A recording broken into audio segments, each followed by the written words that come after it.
Hello mga mems! So, ayun, nakikijoin tayo sa Meralco reveal ng karamihan. Siyempre, inggitera ako. Sa story time muna, si Akala nagpakabit ng Nyercon noong April 22 or April 23. So, covered siya ng buong month ng Meralco bill ko na yan. Kasi ang cut-off is from April 23 to May 22. So, pasok na pasok siya dahil. Ayun na nga.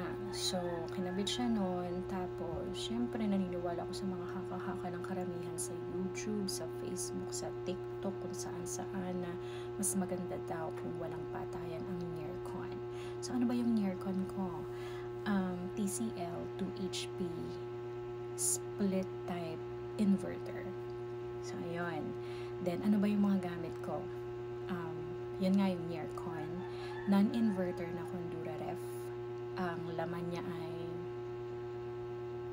tubig at saka sili. Na minsan naman nahahaluan ng hotdog at saka ng longganisa at saka tocino. Pero mas madalas yung tubig at saka sili. Pero hindi ko siya pinapatay dahil. Hinahayaan ko lang siyang buhay. So, yun. Yung ref. Tapos, TV, soundbar. Yung crown na na speaker na pang video, kaya binu-bluetooth lang ganyan. Pero hindi naman kami madalas kumanta dito kasi nga hindi naman ganun kagandahan yung boses ko dyan. So, ayun.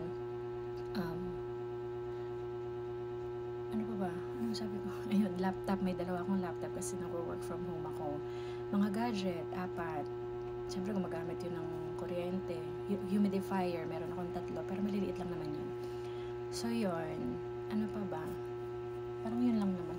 Wala akong mga pangmayaman na microwave, ganyan. Wala, yun lang talaga. Tapos, ayun. So, hindi ko siya pinapatay. 24/7 siyang buhay.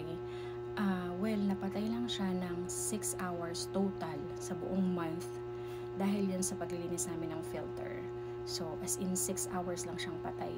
Every time, bali 2 hours every time na naglinis kami kasi thrice pa lang kami naglinis. So, total of 6 hours lang siya. Tapos the rest, buhay lang siya. Ganon. Anak sa mayaman yan. So, yun na nga. Tapos, ang gamit na, ang naka-ano kami, ang settings namin is naka-auto.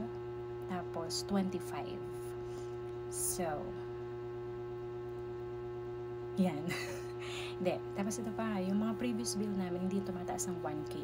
Pinakamataas namin is 957 or nag-980 rin yata kami. Basta hindi siya umabot ng 1K.